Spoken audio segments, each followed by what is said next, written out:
Hello and welcome back. We're going to be jumping into Game 2 here in just a second, where Boogaloo, the challengers, have upset enemy Esports in the first game of the set.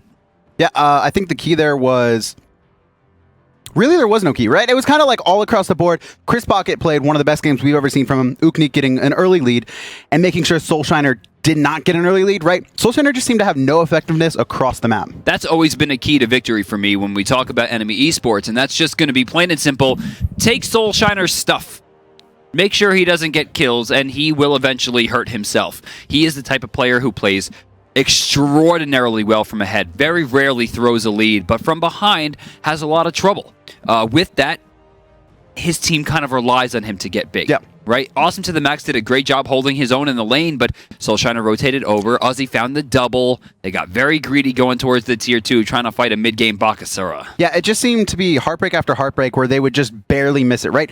Early on, we saw Matty Pocket steal the first Gold Fury, and then after that, secure the second one against Chris Pocket, who looked like he was in a good spot to counter-engage and steal it as well. So they had that early lead, but they didn't keep up the pressure, and when they tried to pressure, Boogaloo instantly responded. Most notably, I think, was that double kill, right?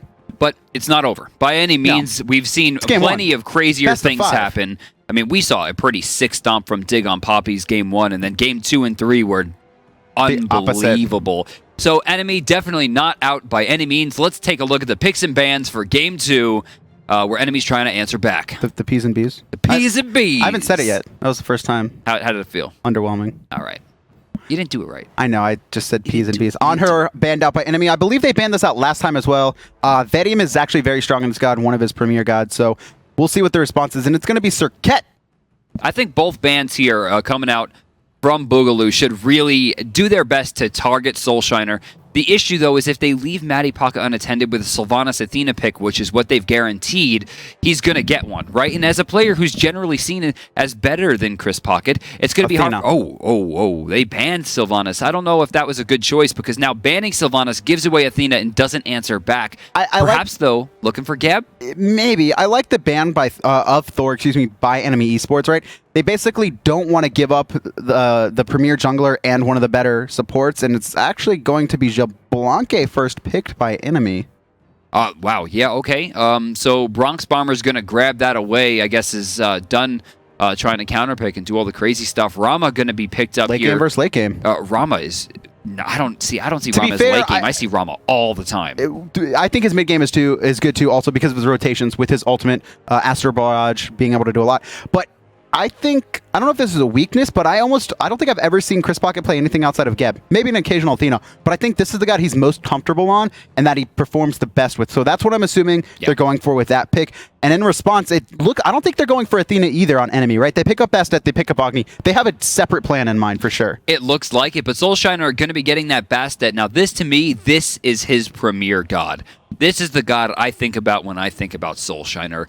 Lightning fast, moves around the map like a jerk, just killing everything in its path, and the cat's extremely disruptive, and that's what he likes to do. Ban phase here. Enemy Esports, I mean, they gotta ban Hun bots. Probably. Or they could take a look at Bakasura. It's gonna be Bacchus taken out, and I think that's what they realized. Boogaloo realized that their goal isn't Athena. We're gonna ban out Bacchus because that's probably what they're trying to combo with. You know, Xbalanque and Bacchus, they don't have a lot of push in lane, but what they do have is a ton of kill potential. Right. Now remember, Xbalanque's ult says, stop moving or you're going to get stunned. And Bacchus's ult says, don't stop moving for 8 seconds. That's probably what they were looking to combo in for the team fights. And it's going to be Hunbots picked up there for Boogaloo after Athena was banned out by enemy Esports. Okay. So we didn't see this over in Europe, but this is something that NA does like to run, is these support solos, like we saw in Sobek basically last game. Right. But would he have done it though? Well, there's actually Sobek there this time. Could be for Matty, could be for Uzi. We're gonna see. For Awesome.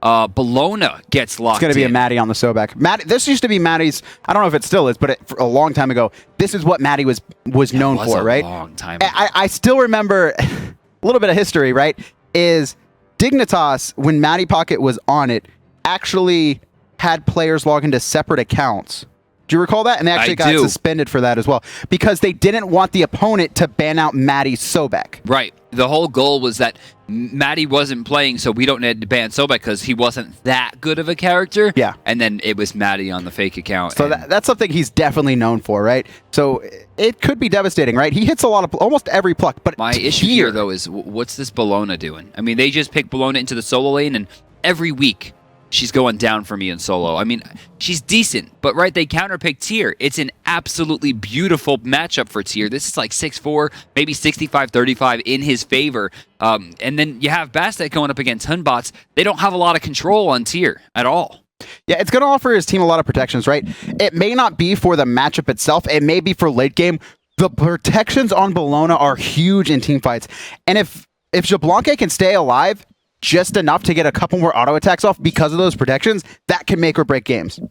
For me, though, this is more of that same thing that we saw last game, the same comp stuff. Whereas in Season 2, a lot of the top teams aren't always going with the top tier picks. They're looking for team comps. It seems to me that Enemy Esports is just picking off the tier list and trying to just pick off the best things that are in each role, kind of like what was working in Season 1. Whereas you look across the way, they have incredible control still with Fear No Evil Cataclysm. VDM taking to the sky to make sure that he's raining down damage. They have Tyr for the front line with Geb with the Geb shield for control. That team comp looks extremely sound. Across the way, it's just is Bronx Bombers going to get 6 kills and carry the game? I want to go back to Boogaloo now that you've really talked it out a little bit more. Is who do you kill on Boogaloo? Tyr frontline. Geb, frontline, also going to be able to protect. Jiminy Glick on that Janus. Janus is so slippery. We saw it last game. Even though he got behind, right, you could not. It's so hard to kill a Janus, but here's an invade. You never expect this invade, ever. Oh, and he took rollout. What was he doing there? Matty Pocket in a good position, and they're going to get the steal. I think Matty probably could have turned around and looked to grab someone, but they definitely weren't looking for the fight, more for the steal on the objective. And I like that. I mean, just the early experience can be enough. And in this situation, shutting Glick down is a really good idea. For sure. He'll probably go the same CDR build. It's really important. And like I was mentioning, so slippery. Now, Tyr going to knock up, do a little bit of damage to Awesome. Awesome actually going to take a ton of poke. That was a weird turn. Awesome taking a lot of Archer damage there, but I love the way that he started. You'll notice that he's built into Death Toll, and you saw the huge health spike that he just had. Yep. Remember, it's 18 extra health per swing on any group of 3 creeps with the hammer. It's a huge cleave. Very smart. Yep, and Jerby just hitting level 3. They're going to go and steal away the bat camps coming out from Uknik, and this is the right decision, right? If you get the early push in solo lane, you rotate, and then you look to try and steal the enemy's backs. And that's what's just going to happen. And Glickstick, who is already behind because he didn't secure his red buff, is going to be even further behind now that he's losing one of his back camps. So we may have made a mistake here because we were talking about the team comps, and we were talking about, oh my god, who do you kill? What if it never gets there? Look at that poke. What if it never gets to the point where Unique's going to, have a Fear No Evil that's going to set up Chris Pocket to let Vicium go off, right? What if it never gets to that point and Bastet's just level 16 at 10 minutes and just killing everybody?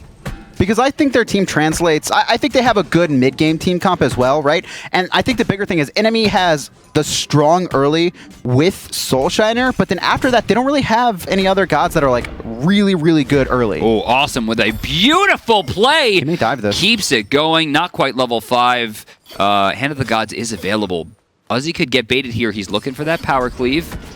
He's going to try and kill. Oh, there it is. That just hog and all. Oh, he didn't get it, though. He was just short. But it doesn't matter. One more auto attack, and Awesome Axe going to pick up that kill. All that came down to is the fact that he walked up to that lane and stance switched. As soon as he did that, he's like, stance switch is on cooldown. He has 2 options, Fearless and Power Cleave. There's the Power Cleave. Feel free to jump away because I'm coming right back after you. He's also not in offensive stance, right? So he doesn't have those bonus protections anymore. He's just going to be tanking so much more. And that's one of the keys about Tyr, is a lot of times you want to, when you're up at that lane, try and take the poke if it's basically, Bellona's going to poke you, right? You're not going to stop it, right? So you want to try and take it when you're in defensive stance. The immediate stance switch, like you said, great time to turn. Well, it's going to be up to Bellona now to really keep this early game going. She's going to go into Runeforged Hammer here and try to just stop Unique and Uzi from getting big in these lanes because, that's what happened last time, right? Uzi's Bakasura came online. It was just too hard to deal with. Left side camps guaranteed. Going to blue, right side. Go to red. Timing. Good split.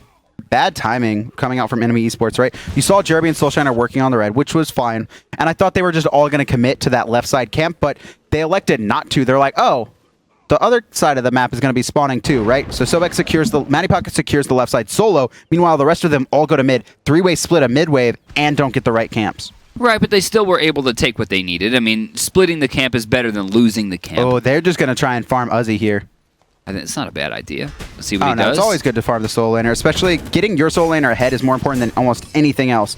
He has his ult available, though, and it's going to be really hard to lock him down. Oh, but look at that. Uzi casting 4 spells right there. His Just ult put is not himself up. in a really bad spot. Yeah, it looks like he did. I don't think he used it. Can we check in with Tier here? Did he it's not probably level level it? 3. Fearless. Oh, he didn't level it. Fearless? That's a very... Fearless is a very aggressive ability, right? No! I want to fight you, but... It's I want to not sustain in this lane against Bellona. It's an interesting choice. I don't know this matchup as well. Okay, so that's right? what it is. That's what right? he wants to do, right? He wants to fight anytime she goes into that too.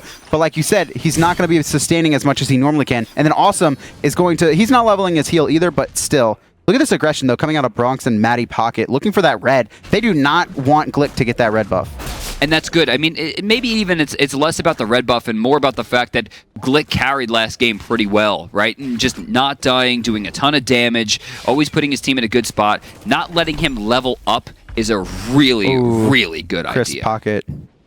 That was nerves. He thought the aggression... I'm assuming he thought the Sobek was going to charge prey him and put him out of position.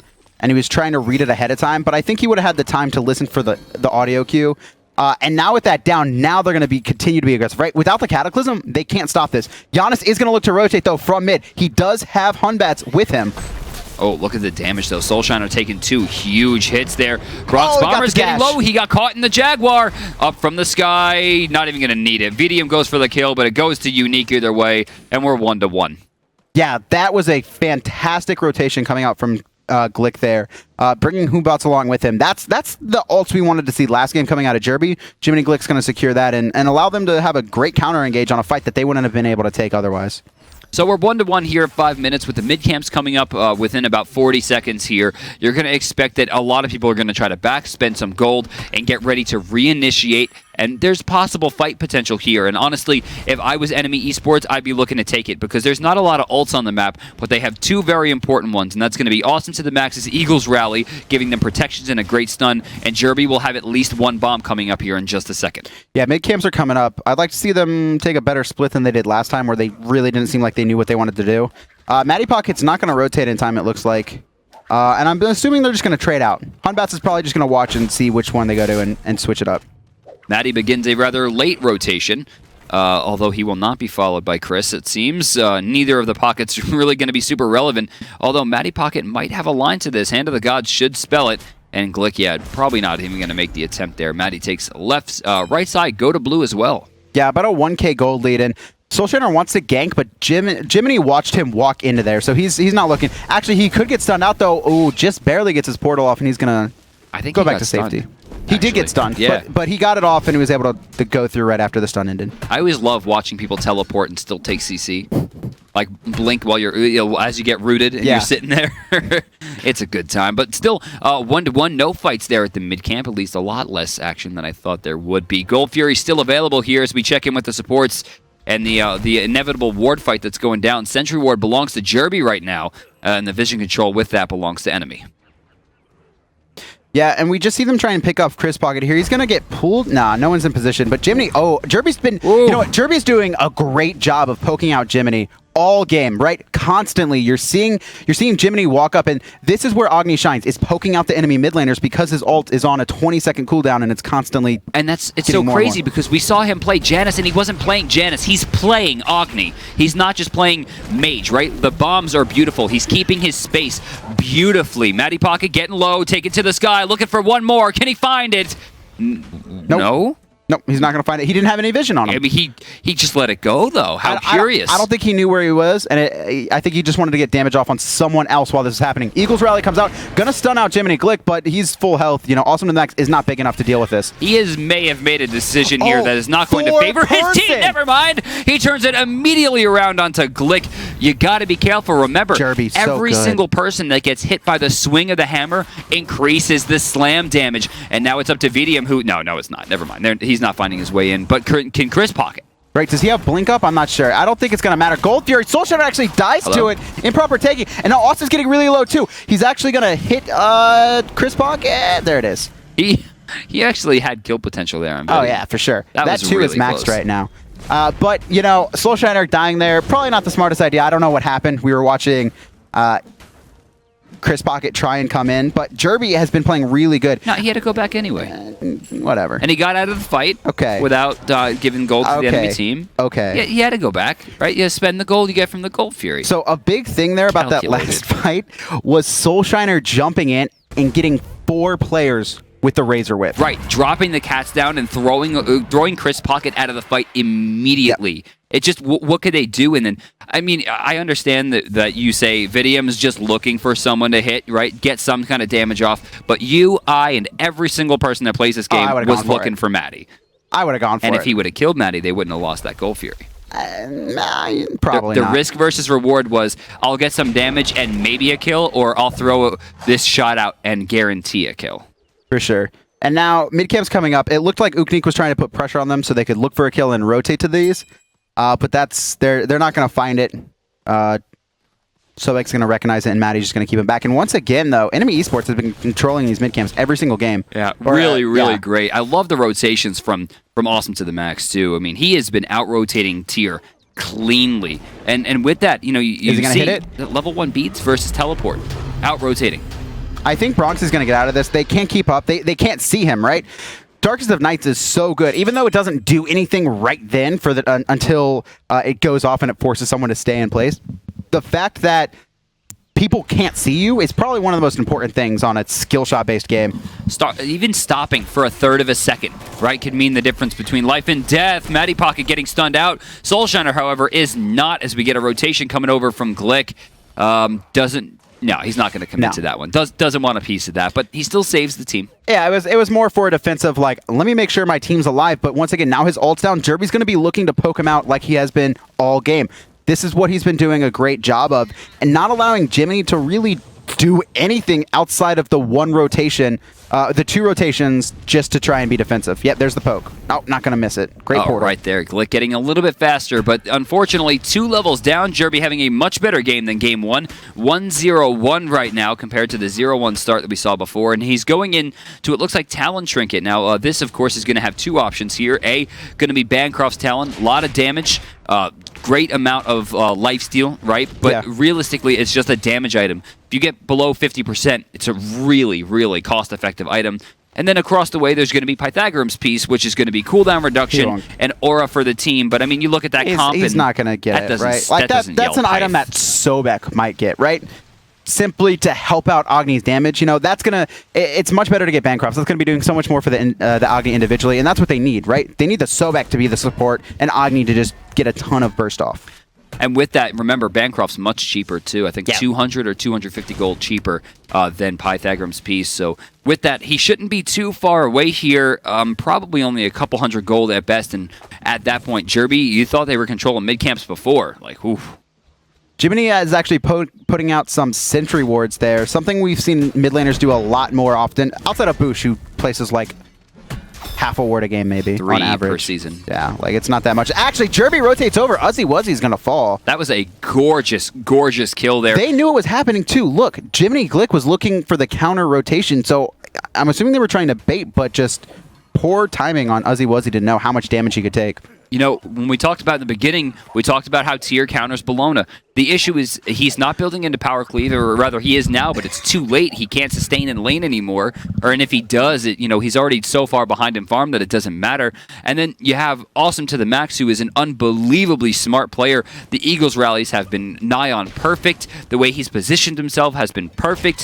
He was like the reason they got the Gold Fury before. Oh, Jerby already used his stun. He's going to beats out, try and juke the overhand smash, but he's going to take a ton of damage. Uknik's going to miss the jump though, so he's not going to slow him. Chris Pocket will secure that kill, but the portal kept Uknik alive. Matty Pocket was going to look to secure that if he didn't get dropped there.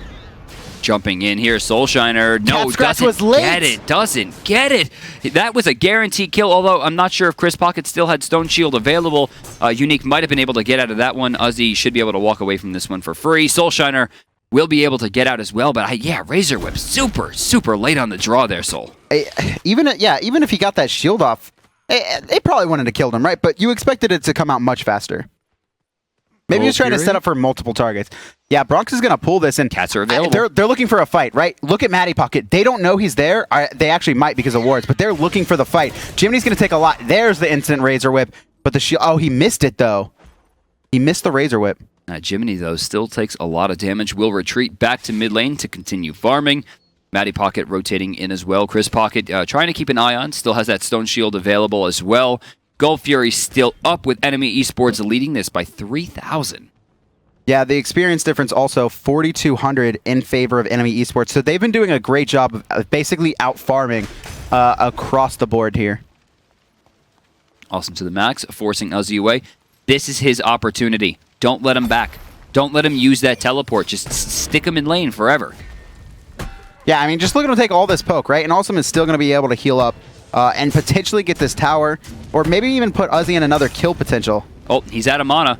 Will we see the rush down now? You look at the build, not a lot of damage. The Iqbal's not online He's not going to kill him, right? But he's going to be able to force him out to get a tower more than anything. Yep, and there's his ult, right? It's gone. Agni actually rotating in as well, but a little bit late. And that's a blink in. He's going to hit the stun. Does he have the bombs to hit him? One more auto attack. Awesome's going to take it, but here's the counter engage. This is beautiful for them, too. They're cutting off the path. Awesome's trying to stay alive here, but they've clearly overcommitted. But 3 people went right to stop this. There's no way now they can stop the Gold Fury if they can lock Chris Pocket out, and that's what they're doing. Soulshiner slowing. We got a Heavenly Agility to break the slows here. Yeah, Bronx is taking a lot, and here comes Vidium. Yeah, so now we actually see Matty Pocket try and zone out Chris Pocket. He's going to look to pop up and hog this just in time. He's going to actually kill Chris Pocket, and there's no way that this doesn't get secured. There it is. Enemy Esports is going to take it. The bombs are going to miss, but Uknik with that Furious Monkey will pick up a return kill onto Bronx. They're trying to push forward here. Glick throwing out some damage. Jerby getting pretty low. Slow. Path of Flames up in, yeah, I was going to say 2 seconds. There's only 1 second. You're close. It was close.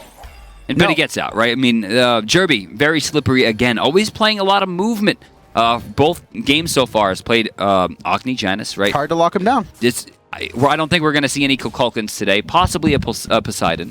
Poseidon, high movement speed, though. Yeah, Kukulkan, not so good anymore. Actually, there might be a fight on left. No, I think Matty Pocket's just trying to keep this lane out. But yeah, 2 return kills from Boogaloo, but it doesn't, make the Gold Fury worth it, I don't think. They also lost a kill. Chris Pocket fell there to Matty. I really thought he was going to jump there.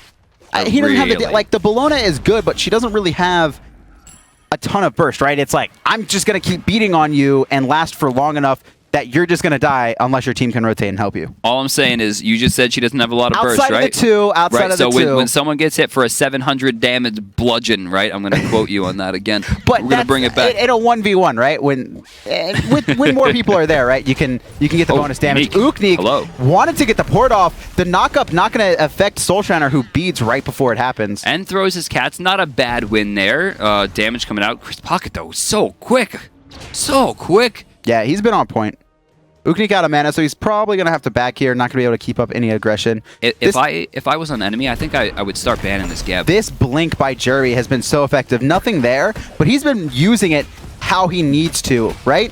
Like we were talking about it before, right? If you're going to go blink, you want to see the early aggression. Or excuse me, that was me and Bart were talking about it, not me and you. But you want to see the early aggression, and Jerby is using it how he needs to. You know what I love too is he's keeping it at blink 2. Yes. 60-second cooldown, letting himself use it offensively and defensively a lot. And then as he transitions into the end game, this will be a combat blink. This is such a smart build coming out. I love the way. Oh, Shell. Love that's the great. Shell. They're even if they don't win a fight here, they just want to get the tower. And Uzi actually going to keep Matty Pocket under tower, the knockup, and Matty's going to fall. But Eagle's rally will secure Jiminy in the back. Ooh. Chris Pocket, once again, a great Cataclysm, but it may be too little too late. Bellona. I mean, that's the end of the cast. Yep, just awesome like to the max. Awesome to the max on Bellona. Like, hello?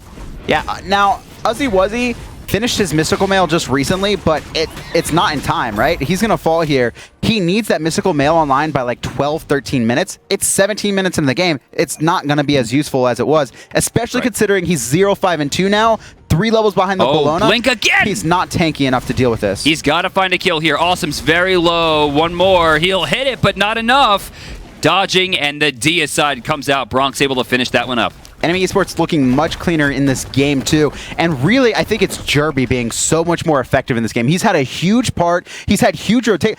Like, no one ever rotates to the solo lane as a jungler, right? Most people are like, oh, we'll just leave the solo lane alone, outside of Weekend, who ganks Cyclone Spins lane a lot. Get him big. But who from mid rotates? No one. Twice now, he's put a ton of pressure onto Uzi Wuzzy. Which is smart. I mean, Uzi had a great game last game. Jerby shutting down every attempt that they can make on the right side of the map. And the build here, this is a big key too. Last time, he went full CDR, and then he threw the kit out and ran away for like 3 or 4 seconds over the kit timers. This time, though, look at this damage. 65 damage from the boots, 100+ coming out from the Bancroft's Talon, and then a huge spike in penetration plus damage coming out from the Obsidian Shard. 70 and then 33% coming out from Obsidian. That's massive. Yeah, he's probably sitting about upwards of 250 magical power. And, like, look at this player damage, too. Agni, who I've been harping on, has been doing so much. It's Bellona and Bastet, right? It's all this kind of poke they have, I think, that's more important. They have a ton of poke that Boogaloo can't really respond to, and you just see right there, right? He gets bomb stunned, and then he gets plucked, and there's nothing he can do. Who? I don't know who you're talking about. Vedium. Didn't see it. Didn't see it happen? No, must have been too quick. Nothing happened at all. Awesome. Look at Awesome. Max. Look at this. Which doesn't even matter. Please dive my tower. Please rotate to my lane. Click. Oh, getting close there. Gonna disarm him out. A little bit curious to go for him, but still able to heal up a decent amount. Meanwhile, over in left lane, they continue the pressure. Pluck is up, so they could get Chris Pocket out of position here. He's gonna get stunned out. There's Cataclysm. He should be okay. I don't think Jerby has the damage to burst through a Geb yet. But, I mean, look at the damage they put out. 20 seconds to the Gold Fury. They're taking the tier 2 on left. They force out rotations to right. It's just everywhere across the map. They've just been taking little advantages all the time, and now Bellona has Frostbound Hammer online. How are you going to get away from her? Well, I mean, that, to me, of course, is a big deal, but it's an attack speed slow, and their only damage right now is going to be coming out from Rama. Yeah, I mean, Batz is level 15. Janus is level 15. They just don't have the experience, right? They need to get levels. 15. Awesome to the max is level 20 Jesus, at 20 minutes.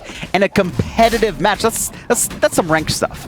Realistically, I think this comes down to, again, the 2 points I made previous. Ozzy didn't know the matchup well enough to force this into a counter pick, because it's only a counter pick if you know how to fight it. And 2, Awesome to the Max, who, in my opinion, is likely the most talented player on the map right now, is playing a god that is considered by most to be, towards the top of the list, right? Extremely powerful, great control, high damage, good sustain. I mean, she has everything that you would want. I mean, she has like 7 different weapons too. She's really fun. You should play her.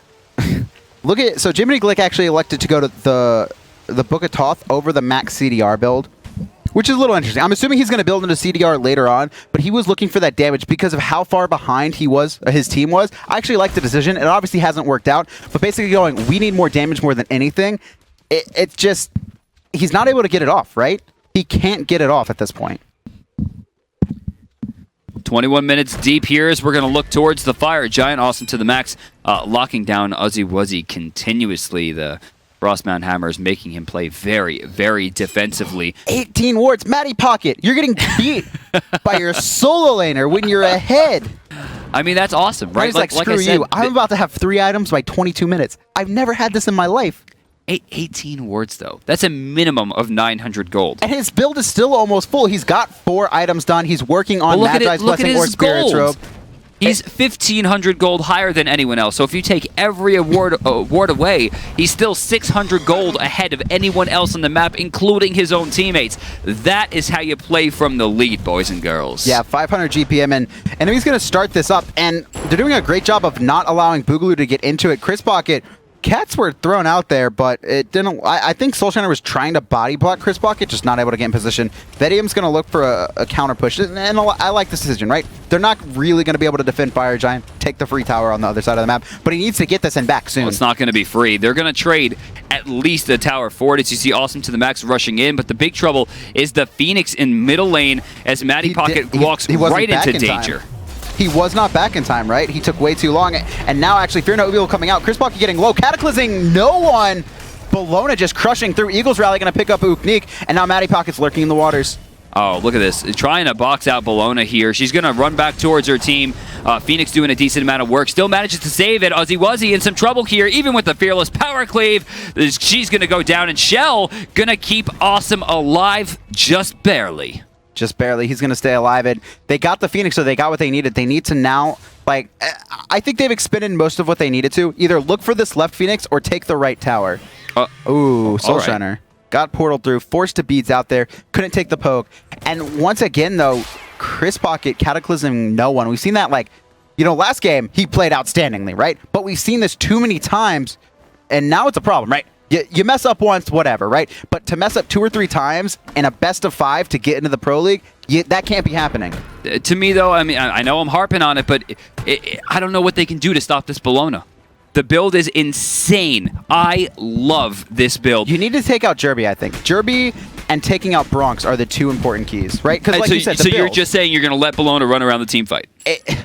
You have to at this point, right? It's basically like, can we burst them, their squishies, before Bellona can kill us all? For me, I think it's more we need to dodge Jerby shots, get his stuff on a cooldown, maybe allow 1 bomb, right? And we need to focus down as much of their Bellona, Bastet, Xbalanque combo as possible. Build a lot of physical defense, hope Jerby misses his shots, dodge his shots, and then burn down those carries and then deal with Jerby later. I don't think they could. I don't think they can build physical defense, like, at all. If they build physical defense, they're not going to have the damage to deal with anyone, right? They're already having a hard enough time killing Bellona. Oh, Bronx Bombers, Fear No Evil, forced out defensively. That is bad. They're rushing forward for it.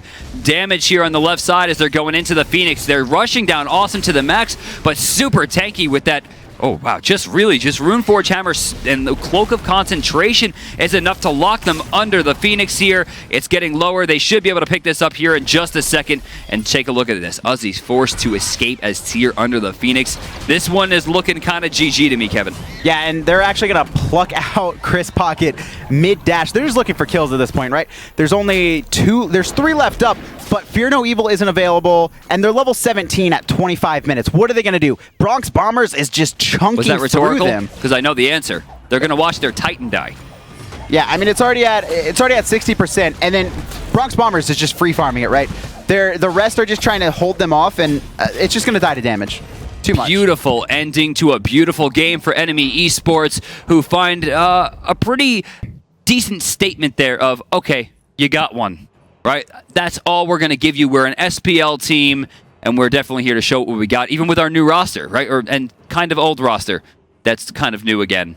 But old, because of Matty Pocket. Yes. Wow. One of the 2 pockets. For me, you know, Jerby had a great game there.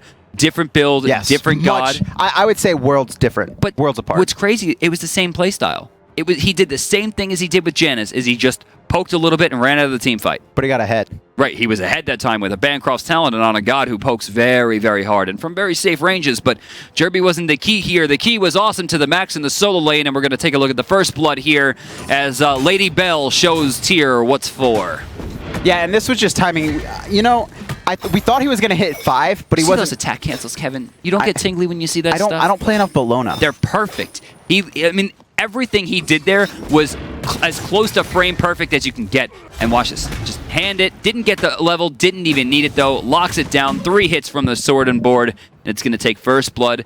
And an absolutely huge win there for Enemy. Yeah, Uzzy Wuzzy, like you said, it didn't seem like he knew the matchup to basically appropriately respond to it. Right. Even there in lane, he just dies, right? He goes, he takes a ton of poke, he's still low, he walks up to lane, and Awesome didn't even need to hit the 5 that I thought he was going to hit, hogging those 3 creeps, and he kills him without it. You know, I think that's one of the troubles that this team is going to see is because a lot of them are ranked players. Okay. And in ranked players, you have very succinct patterns of this character's not available for tournament, so you're not playing him in ranked, and now this character might be a little bit strong on release, so you're not going to play him in ranked because we're banning him. And then they get sent into tournament, and he had no idea what to do.